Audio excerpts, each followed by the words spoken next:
Lay down! Get away.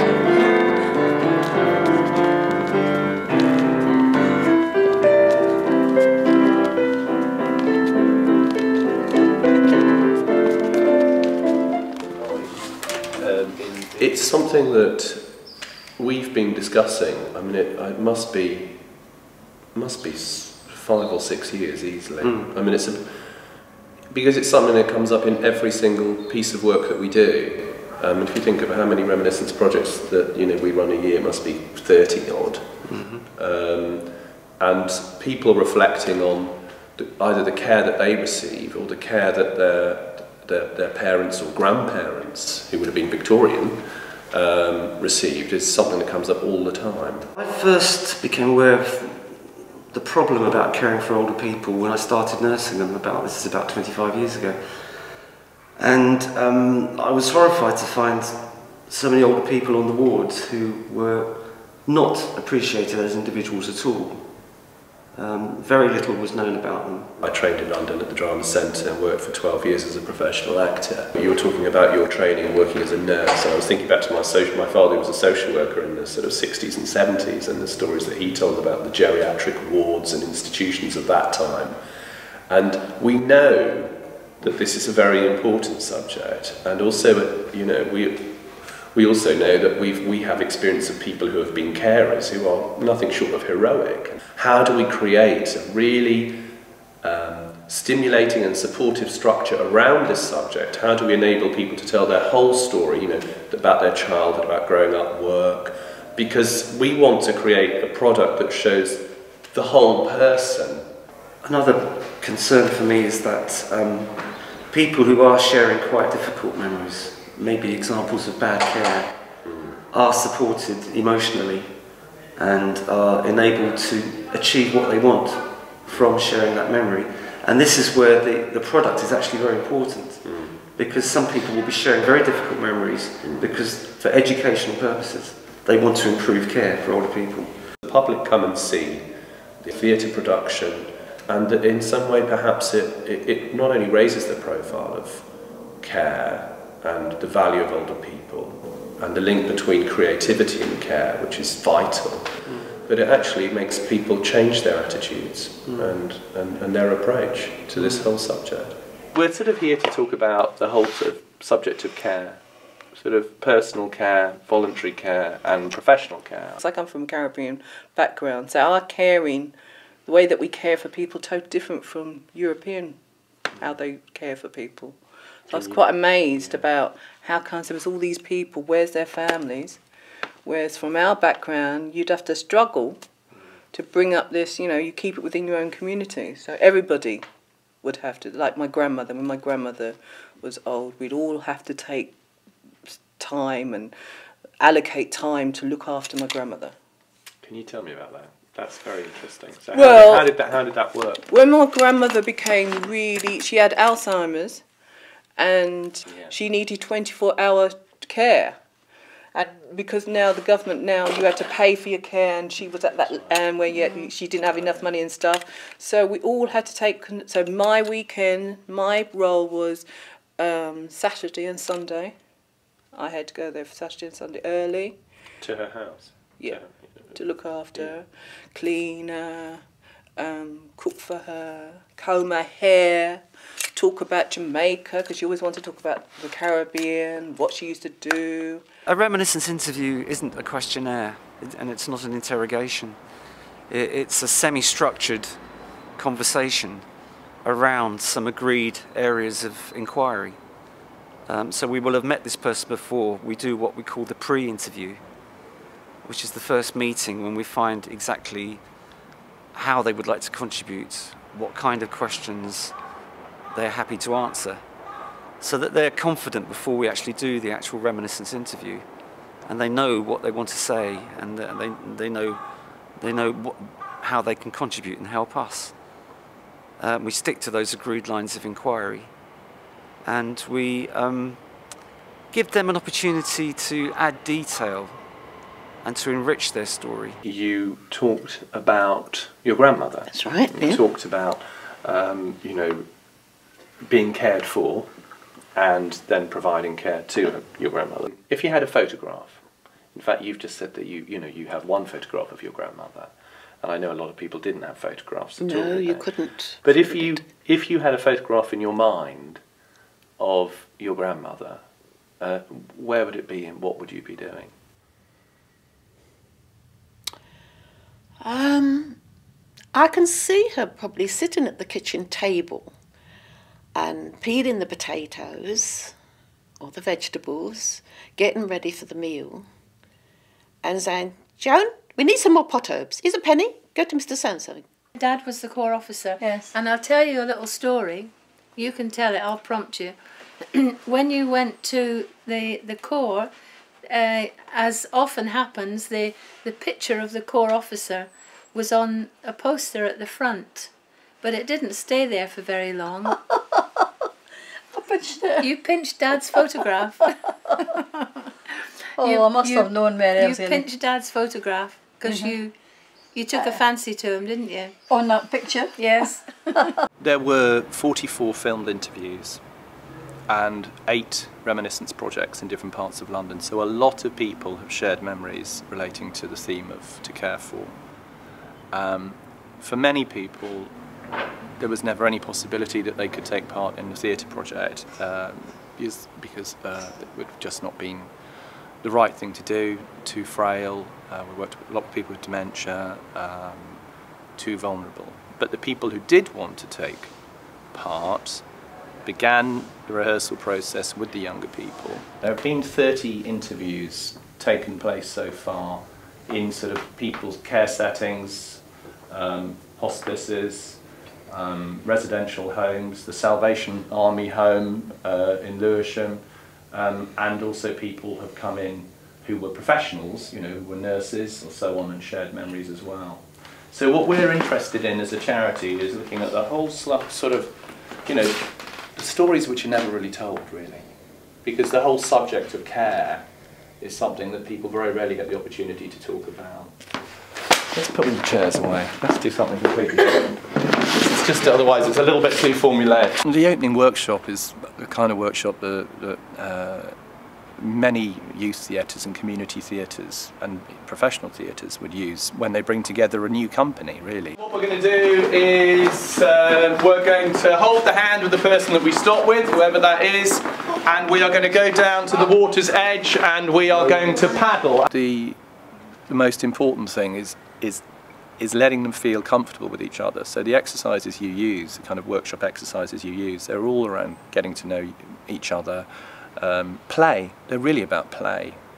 Let's imagine we're at the seaside, let's paddle. And while we're paddling, we're going to talk about a holiday that we have been on sometime during our life. They're just designed to be fun and to actually to go to comfortable places. And that's important because quite a lot of what the actors, young and old, then started to work on over the next 12 weeks were not comfortable places. And that couldn't have worked without them feeling at home with each other and without a huge bond of trust. And trust within the company aged 8 to 87 has been absolutely extraordinary. Okay, so let's try and do this just with no description, just with dialogue, okay?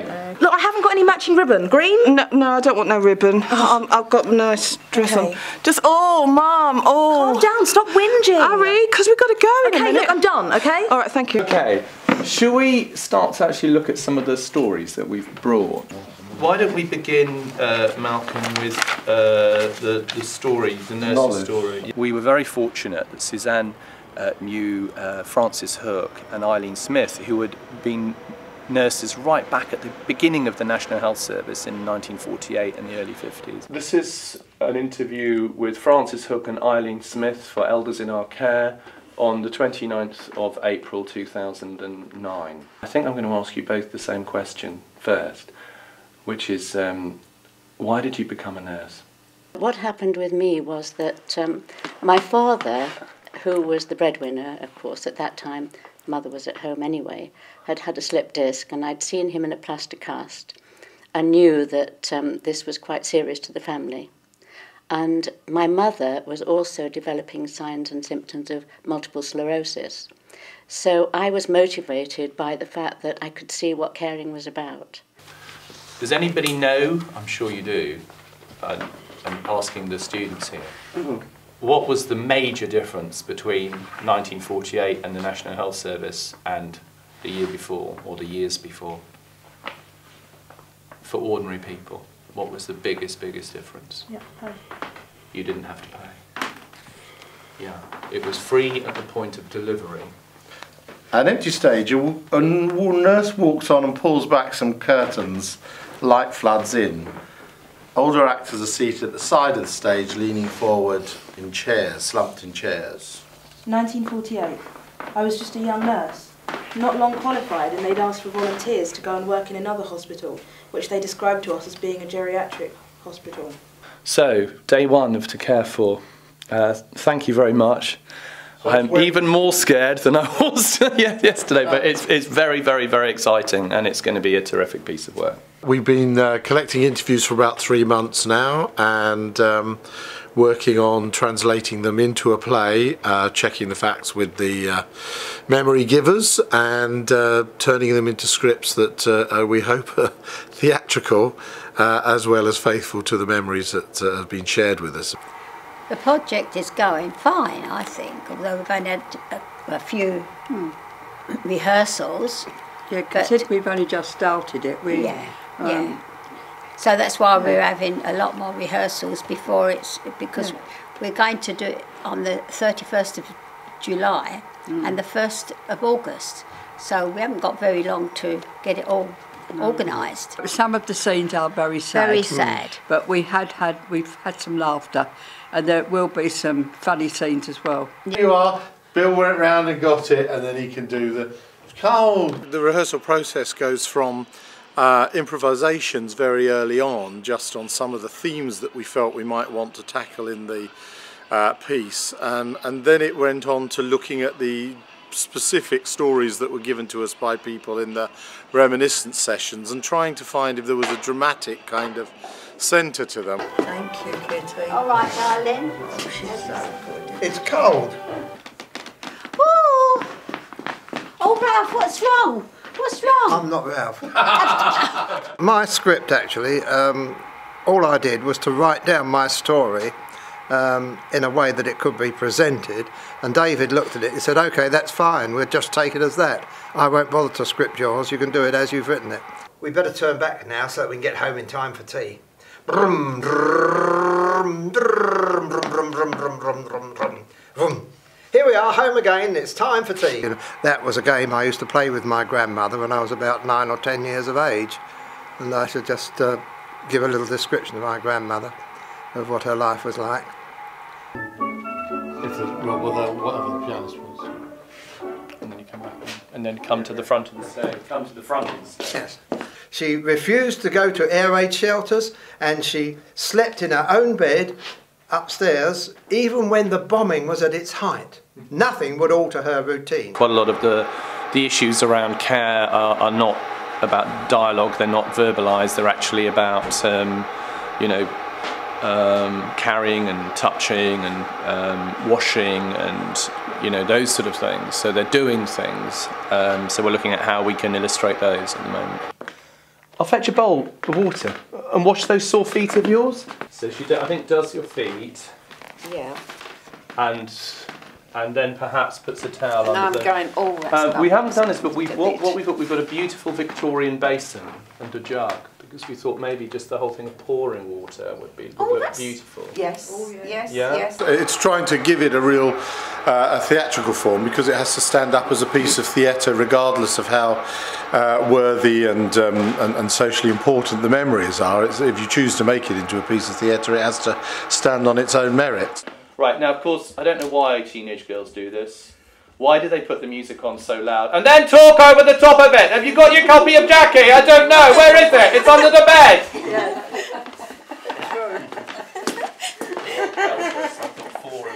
I could actually tell them to turn down the music. Yeah, yes, I think so. Was a story about my grandmother.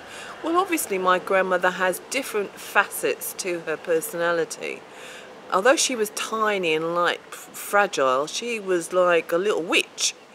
So I decided to look at her in a much, when I played the part, there was a bit about her that all the family had forgotten. You know, the sort of humorous, although quite cutting personality, she had a very humorous side to her. At the first ouch. So what do you mean, ouch? Okay. So let's have your ouch.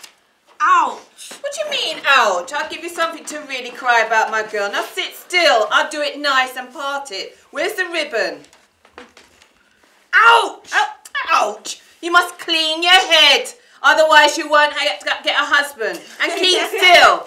I have been working on the Elders in Our Care project from the start at different residential homes and daycare centres. A different experience has been working with someone like Pauline, who was a carer, project worker, professional carer, and also a family carer for her mother, who had dementia.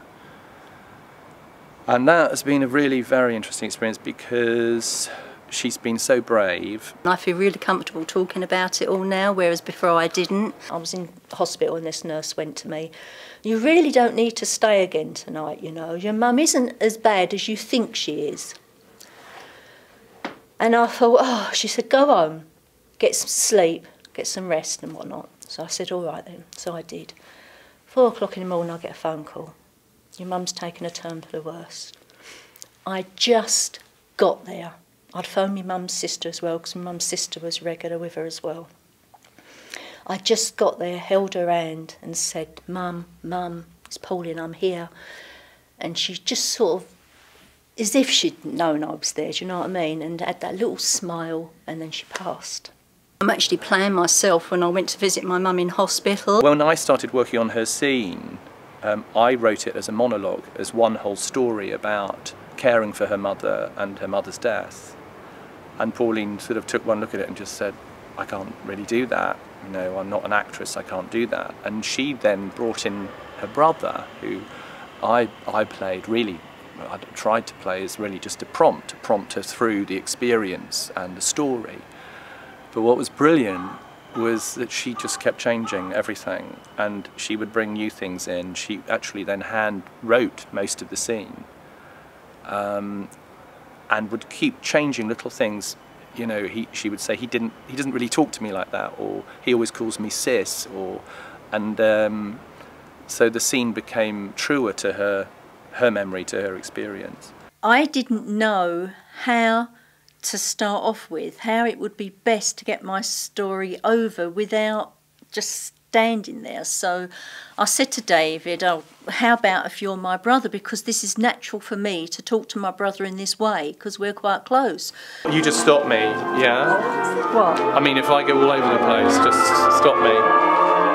No, I mean it because I'm just thinking I've kind of looked through this. I remember where I am now. When I'd written it as a script, it was kind of easy, but now it's sort of like... Don't worry. They said it'd be better if she goes into the home because they got the experienced staff, they got everything for her there, and they'll be able to look after her better. Yeah, but you mustn't feel guilty about that, sis. But you know I do. But there was I've never stopped feeling guilty about that. There was nothing else you could do about that.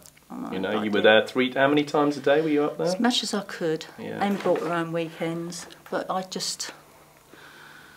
never felt right about it. Never did. Well, I think we've written all scenes. There's one that we might like to just sort of finish with. And that will be it, really. And then we will have achieved what we're doing. So we're at the stage now where we're looking at the kind of production side, talking to Greenwich Theatre. So we're talking about design, costumes, music, how we use whether or not we use live music.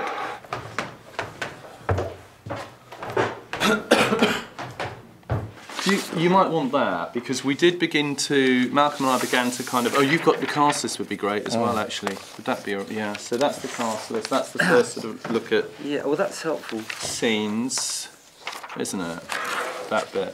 This is another script. Oh, another script. But the script that we've got is actually divided up into the scenes as much as possible. And this is a really important thing. The play that Malcolm and I wrote is not written in stone. it's simply a structure. We do the best we can, obviously, but then what you want is for someone like Pauline or Doreen or Joan or Mary to come into rehearsals and actually authenticate the words, the play, and say, no, it wasn't quite like that. I wouldn't have said that to Mother. Yes, I used to tap dance for her, but I used to tap dance and that was the song, not that song. And gradually the play becomes more true, I hope, and from what the participants have told me, it has worked in that way, but the play becomes increasingly more true to their memory. It becomes increasingly more authentic to their personal experience. And if we look at those, in the left-hand corner, Bernie, is my attempt to create an order out of them. Right, where have we got to? We could have a meeting on each one of these decisions. Doreen. Where's Doreen disappeared to? Doreen cared for by Mark. Okay, that's Doreen. Okay, so that's. I think the 3 there is enough. I think that's. Yeah. And then, yeah. No, they seem to run together very nicely. The opening scene would be the new National Health Service nurse, 1948, arriving in the geriatric ward, into Joan Pierce's memory of being cared for by her grandmother, into Doreen's memory of being cared for by her Caribbean mama, and then a completely different scene, which is a daughter visiting her mother in the Salvation Army home, both of the women being in the Salvation Army, which is a tender scene, into a very angry scene, which is Olive's memory of her mother's illness being misdiagnosed, which fits in very well, I think, with the various voices reflecting on guilt and feeling guilty for losing your loved one. That's a very powerful scene. They work very well, actually. Because Iris is left on stage there, you then have her telling us a very simple, gentle reflection of her grandmother's life into a completely different scene, which is Pauline visiting Mum in hospital. And that's the memory of the woman in the opposite bed, not being fed, starving, basically, and the daughter coming in and having the confrontation with one of the nurses. And then, complete break with that, back to an imaginary scene, really, which is where Ralph visits his grandmother who's housebound and takes her for an imaginary motorbike ride through the Kent countryside.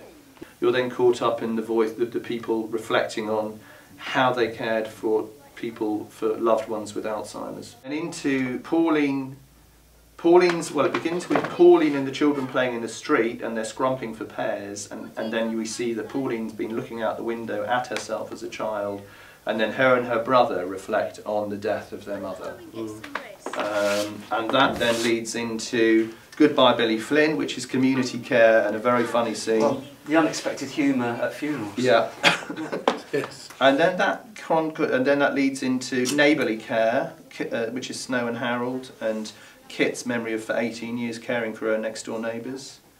And then we have a very simple focus scene where a carer is playing cards with someone with Alzheimer's, no one's sure what the game is, and the carer actually tells somebody else that it doesn't matter, they're having a good game, and then they dance together, and the person, it turns out, was a wonderful dancer, and then the lights come down on that. They can have a good game if somebody helps them. If somebody helps them. What they need to do.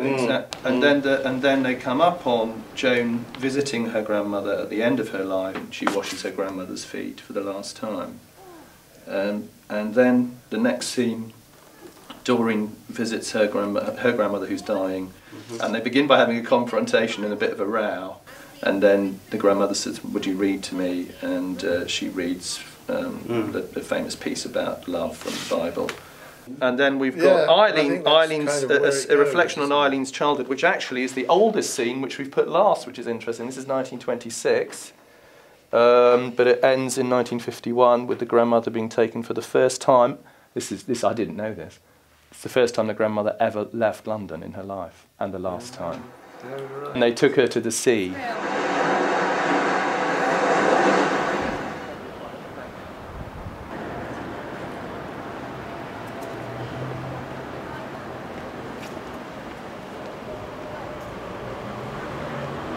Well, it's really exciting to be here because I've only seen shows on the stage, and it's like a really nice hall and like all the seats and the way the stage is is like quite different, so it's going to be quite exciting to be up there.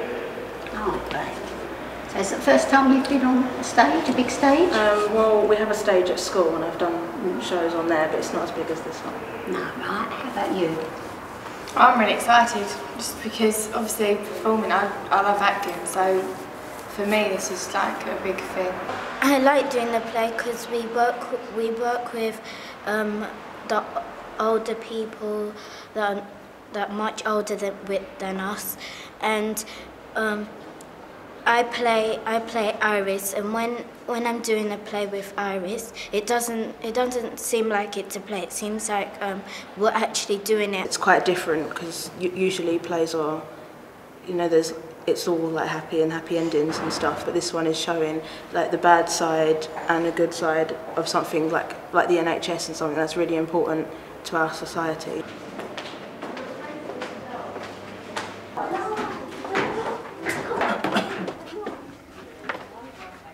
I used to come here during the war with my friends, and we lived down near Blackwall Tunnel. So we walked everywhere, didn't we? Neil. We walked here, and I saw Max Wall on that stage, and it was a variety theatre. The first time we've rehearsed in the theatre, so we're just deciding where the position should be for the actors on the stage. That will affect the lighting for the show. First time the actors will have tried their voices in the space. So it's the next level of the workshops at the Bakehouse at Age Exchange. This is the next step to making it happen in the theatre. It's interesting, isn't it, to get into the place where you're going to do it at last. Realise it's quite big, and everyone will need to speak up a lot to be heard. That could be a bit louder. But I always think there's an excitement when you get into the stage that you're actually going to perform on, so let's hope it goes well. Take your time, you know, is her arms moving? What is she doing? What Eileen will be doing is rolling and re-rolling a piece of cloth over and over again, you know, and maybe you just gently stop her doing that. There could be, yeah. It'll be one of those just wooden ones, yeah. I'm Deborah Ashworth, and I'm designing To Care For. It's the first time I've seen it on stage. In fact, it's the first time I think that I've seen it completely run through. I think it's going to be very interesting because the actors have been working at Age Exchange in a very small space, and which doesn't give you a feeling of being on stage. So it'll be interesting to see how they perform. I'm Margaret. I'm a member of Beckenham Theatre Centre. I do some acting and I've done some stage managing at Beckenham. I'll be responsible for moving all the furniture about. We've got quite a few furniture. We've got beds, chairs, tables. I've been setting up the scenes, and also I've been asked to source some of the props, which has been quite interesting because obviously some of them are from decades ago. So it's been a very interesting project. One day I put some music on. Come on. Show us what you can do. She got up. That's it.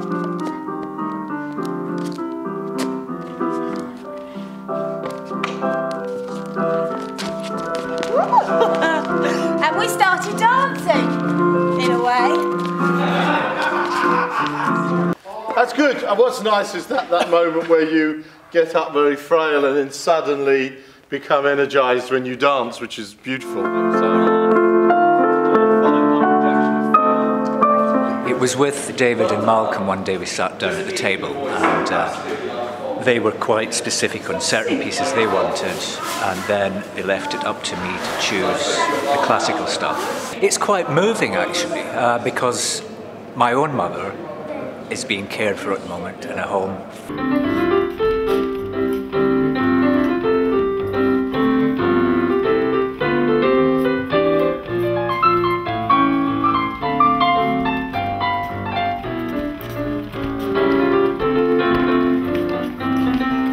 Dress rehearsal is always an interesting process because, of course, most of the company hadn't really had very much time at all to act on this size of stage and with this sort of sense of an auditorium in front of them. So it was quite a struggle through, in a way, for a dress rehearsal. But we also were using the technicals for the first time. So it's been sort of interesting to see all that come together on that rehearsal, and for a lot of the cast it was quite difficult, I think. But we had to send them away and say there's still more work to be done on lines and on projection. Particularly, projection is a big problem in this theatre for younger children and older people who sometimes don't have, you know, huge breath reserves to project.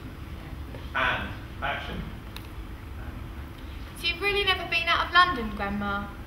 Well, not really. I went to the fair once on Blackheath. Oh, I remember that well. That was lovely.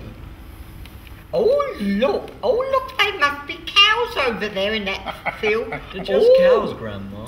They just look beautiful, and your acting, you three, was beautiful. Terrific.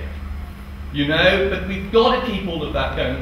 There are wonderful things in this, and I'm being very, very communicative. But they all went away and worked very, very hard. And yesterday we did a performance, so all the things I think that we really wanted this play to be has happened. We've got about 20 minutes to go, and yeah, we're sort of ready. It's always a bit strange doing the second performance because the first performance is run kind of on nerves, and the second performance we've just been kind of really getting our heads together, all about focusing and keeping it going, keeping the pace going, telling the story, and being true to the, you know, the feelings and the emotions of the play and the scenes. It's yeah. I mean, the amazing thing yesterday was just when you saw people perform their own memories, and some very painful memories, and it was quite a shock for the audience. I think they found it really moving, and we had a lot of people were really pleased with it, very pleased. So fingers crossed we keep it going. The biggest problem we have is actually the scene changes, because Malcolm and I are having a complete nightmare because these National Health beds are so heavy because they're originals. So, but yeah, it's fine. I'm not making any assumptions. I'm just going to sit back and see what the performance is going to be.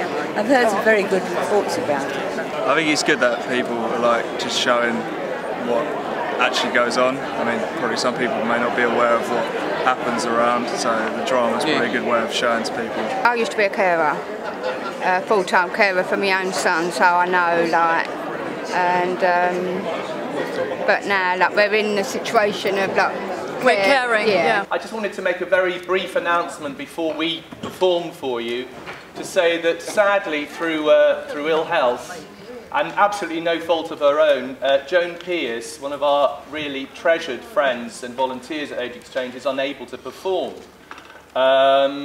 That's largely because we can't carry her physically onto the stage, and there's no proper wheelchair access onto the stage, so I'm very sorry about that. But we are so proud of the fact that she has somehow made it to the back row of the theatre today.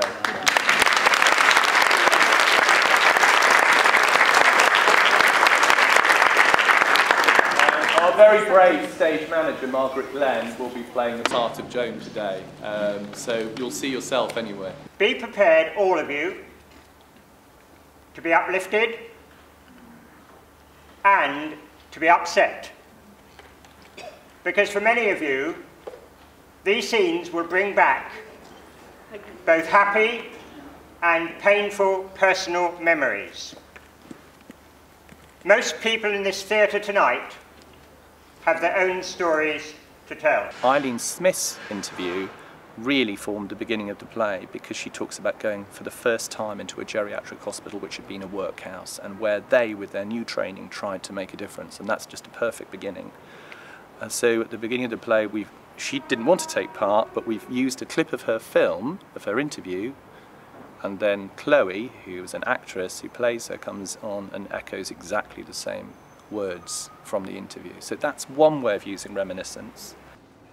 My father, who was the breadwinner, of course, at that time, mother was at home anyway, had had a slipped disc, and I'd seen him in a plaster cast and knew that this was quite serious to the family. It was just after the war. My father, who was the breadwinner at the time, had slipped a disc and was in a plaster cast. This was very serious for the family.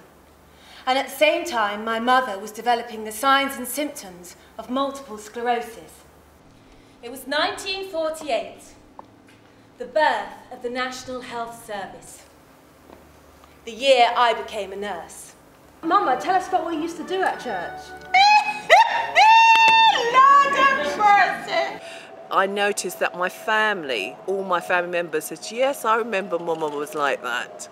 Mama would say this. Mama was very much small actions, small words, big actions. That was her. So when I actually played her, it was kind of strange, really, because I sort of went on her journey. I could understand her a little bit better, because although she was religious, by doing all the research, I'd asked my mother and everything else, I realised that, in fact, you know, she never went very far apart from the church. Well, on a Sunday, we used to go to church, and when we got to church, everybody would come out to the church, and they would talk about the service, how it was good and everything. And all us children used to go round where the confession hall is and listen to who was doing what, to who was saying what, and who was what. And then, you know what we do? We go back outside and tell everybody.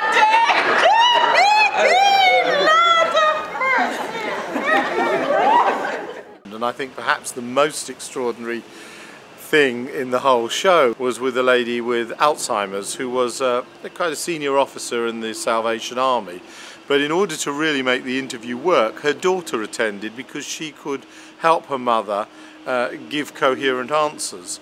It turned out that this worked so well and was such an interesting scene that we asked Mary Scott, the Salvation Army officer, if she would actually play herself, and one of our older actors would play her mother. And she wasn't an actress. She came with extraordinary bravery, not knowing any of us, and sat down one morning and improvised her scene based on the interview that David had scripted with Lil, one of her older actors. And it was an extraordinary scene because they grew in confidence, they took an instant liking to one another. And then she went out to Ghana. Oh yeah. Mary turned out to be a very good actress. We knew Lil was a very good actress, and it created a scene of incredible tenderness. This is where Reminiscence Theatre is extraordinary. Here are people acting their own lives with incredible honesty, and what you're seeing from an audience's perspective is real people. Dear Dad, Oh. I can see him now. Yes. Coming home riding his bike without any shoes on. He'd given them away. Yes. And then I remember one Sunday morning we were saying goodbye to the people after the meeting, and this old gent used to bring us kippers. Yes. He was a fisherman. Yeah. Very, very hard days in those times. But Dad said, I've got a coat like that. Look at Mr. Faith. And you said? And I said, shh, that is your coat. There were a lot of very poor people around in those days. There were. But the Salvation Army took care of them. Amen. We had them in our house. We took them home with us. We served them, took care of them, lots of them, different people. That was real Christianity. I remember. But the first thing they got was a bath. Yes. They had to be clean outside before they'd be clean inside. You fed and cared for them in our home. Yes, General Booth said, you can't preach to a man if he's hungry. A scene like Ralph, a scene with his grandmother, was just a very gentle, simple scene. It wasn't about active, considering care in a way. It was instinctive. It was something that, as a little boy, when he came home, he would go up to his grandmother's room, he would sit on the arm of her armchair, and he would pretend to take her for a ride around the local area in a motorbike and sidecar, and that's because she didn't go out very much, and he felt by doing this he described the world outside, and she felt she'd been on a journey. Whee! That was fun, wasn't it? Hope you didn't get splashed, Granny. Oh, I'm all right, but we did make a splash, didn't we? Here we are, home in time for tea.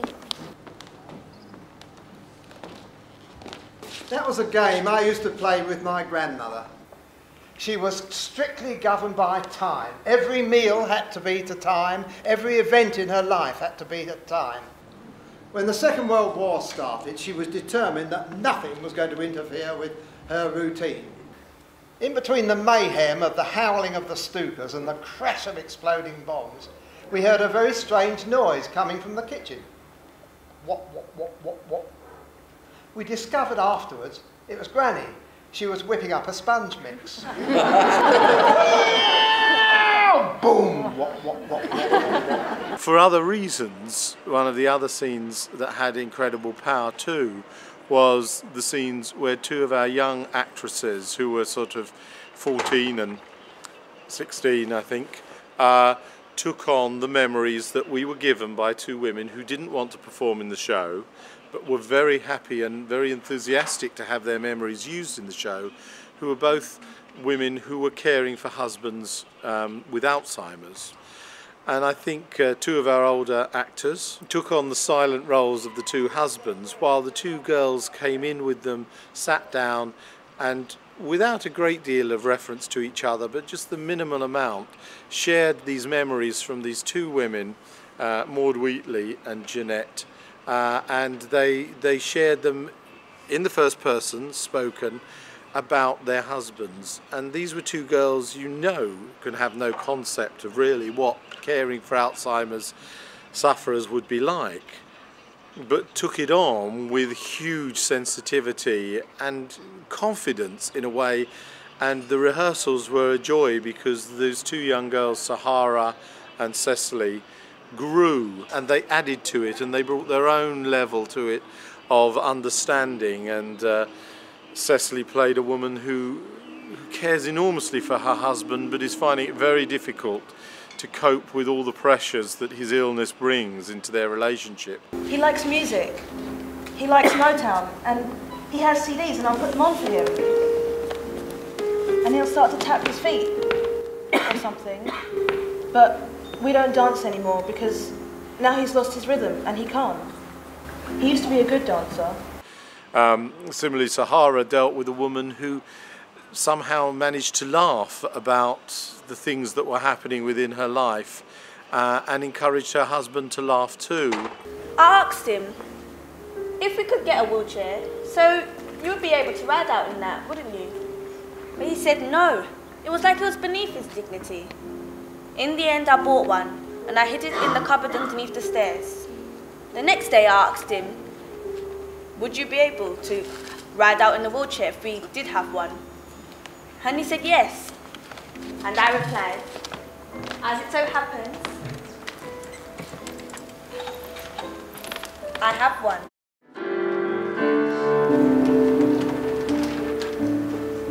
Let's go over the wall. Why? What are you up to now? Look at all the pears. Yeah, let's go scrumping. Won't do any harm. Besides, all those pears will only go to waste. You lot, what will Mum say if we get caught? We won't get caught. Come on, Pauline, be a sport. I'm hungry. All right, we'll have to give each other a lift over, though. I'll go last. I can get over by myself.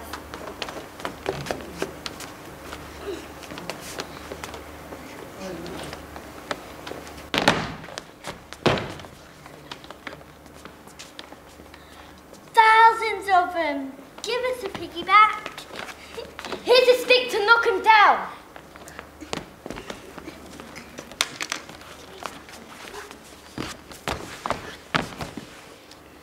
You coming out to play tomorrow, Pauline? Can't, Sheila. Mum works on a Saturday, so I have to stay at home and do the housework and look after my 4 brothers. Rather you than me. I don't mind. It's like World War II sometimes, though. Mind you, they always stick up for me when I need them. Wish mine did.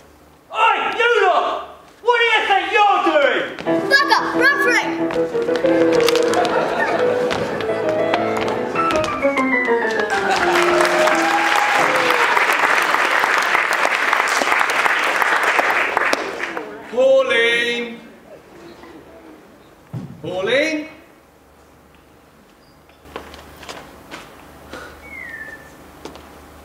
Daydreaming, sis? Right from the beginning, me keep telling my story over and over again was never a performance, it was what I was feeling. But at near the end, I realised that I had to change a little bit within myself so that I could let the audience know that, you know, I'm sort of acting, it's not really real. And it was really, really hard because the whole story is so emotional to me. To be able to pretend to act, and I couldn't act anyway, I didn't know how to act. It was like the very, very close between, you know, what was acting and what was real for me. I was down there 3 times a day, out washing and dressing and feeding You her. always say that, sis. We was all there for her, not just you. I know, but we should never have put Mum in that home. She needed 24-hour care. Yeah? We both had full-time jobs and young families to look after. I should have given my job up and taken Mum home like I wanted to. I'll never forgive myself for not taking her home. You did give your job up when she went into hospital. Too late then, wasn't it? After Mum had her operation, the doctor told me there was nothing else they could do for her. It was just a matter of time. Then I give up my job and I'm up the hospital every day and also stayed there some nights as well for over 6 weeks. Oh, I'll never forget what that nurse said to me. Your mum isn't as bad as you think she is, you know. Go home and get some rest. So I did. 5 o'clock that morning I had a phone call. Rushed up to the hospital, run to the bed, held my mum's hand. Mum, it's Pauline, Mum, it's Pauline. And I just see a flicker of the eyes and just a little smile. And she just passed away. Mum just passed away. Mind you, we did give her a good send-off. Oh, we did give her a good send-off. And I know you thought I was all mad, but it was Mum's wishes. Mum wanted all white. She had white horses, carriage, coffin, and a beautiful all-white rose spray on the coffin. Oh, it was lovely. Why did she want all white again, sis? You know what Mum was like. She believed in life after death. She was not afraid to die. She was a spiritual woman. That's why we called her Witchy Poo. Witchy Poo. Oh, I'm sorry. Yeah. I'll tell you what, though. What about the day you booked for the funeral? Oh, you are never going to let me live this down, are you? I was so distraught. I booked the funeral on Wednesday, the 31st of October, Halloween. Oh no, oh Mum, I'm sorry. You've got people who have been interviewed. They haven't described much dialogue. They haven't talked about, you know, people in terms of what they said, but they've talked very much about the imagery that they associate with their memories of caring for somebody or being cared for. And those images were quite important in some of the scenes that evolved in To Care For. Obvious things like Joan Pierce remembering, you know, washing her grandmother's feet when her grandmother was too ill and too sick. And obviously it's an incredibly powerful image to see a child, a young girl, wash an old woman's feet on stage. Oh, make sure the water's not too hot. Feel it, Nan. Oh, perfect.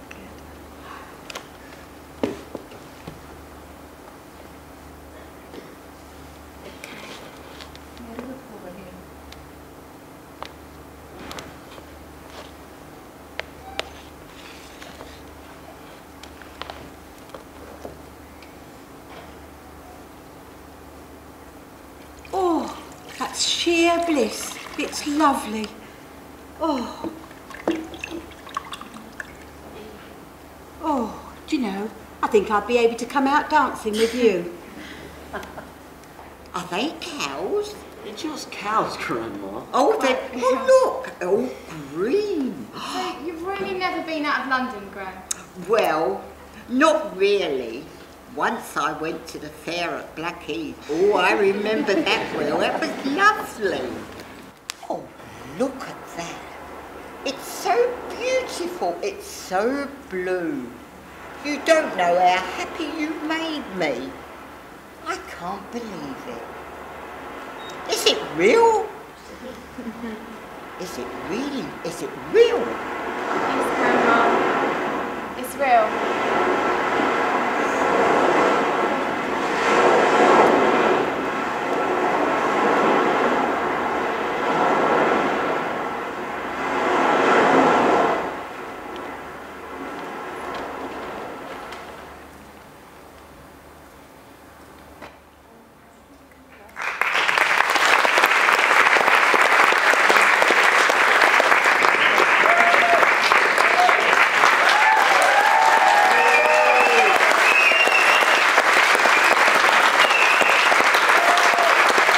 Thank you. One of the things that has made today really quite extraordinary for us is quite a lot of people whose memories are in our play are actually in the audience.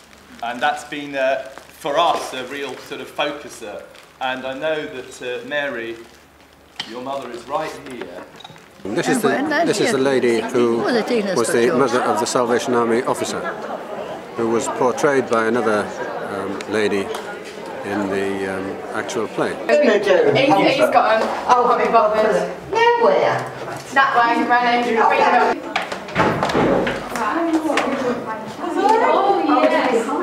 Have you got anyone here? This performance? Yeah, I've got my mum, my dad, my brother, my sister, my aunt, my uncle, and my boyfriend. I thought it was really good. I thought she might have been a bit nervous, like, because what you call her family here and me, but no, she was really good. Really well done. Very, very good. Extremely good. And it makes one think what did happen, what is happening today. And it's very touching. I'm happy I'm here. I thought it was funny, sad, and inspiring because you get to learn while you're watching. One of the best casts we've ever worked with. And the balance has been great, you know, the real balance of professional age exchange staff, the senior players, very experienced. And the youth theatre, you know, some of our best ever young actors. Well, I've acted like just little things, but nothing as big as this really. So when I heard that we was going to do it on a big stage like Greenwich Theatre, I was like, oh man, we're going to be doing it in at least 200 people. But once you're on the stage and you're acting, you get so much confidence and it's so uplifting and you're there and it feels so great when you've done it and you've accomplished it. You just feel so better about yourself. It was great. Thoroughly enjoyed it, and as I said to David, I'm sorry it's over. We'd like to do some more. I'm tired, but it was enjoyable, and I'm glad we did it. It was such a lovely experience. I haven't done it before, but I might do it again. I guess it was more ambitious on many levels. The sheer scale of the production, the size of the cast,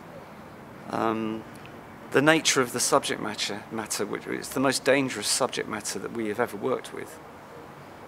Somebody who knows our work very well said that this was like a play in a minor key, where with most of our productions, we tend to emphasize the lighter side of human experience, and the people we work with tend to want to emphasize that and to see the funny side of things. On occasions in scenes in this play, there isn't a funny side of things. It's just quite a somber, sad truth, in fact. So in some ways, the final production was somewhat darker than our previous productions, but that was true to the memories that were shared with us. And with any Reminiscence theatre production, our main responsibility is to faithfully represent those stories and the emotional truth of those stories.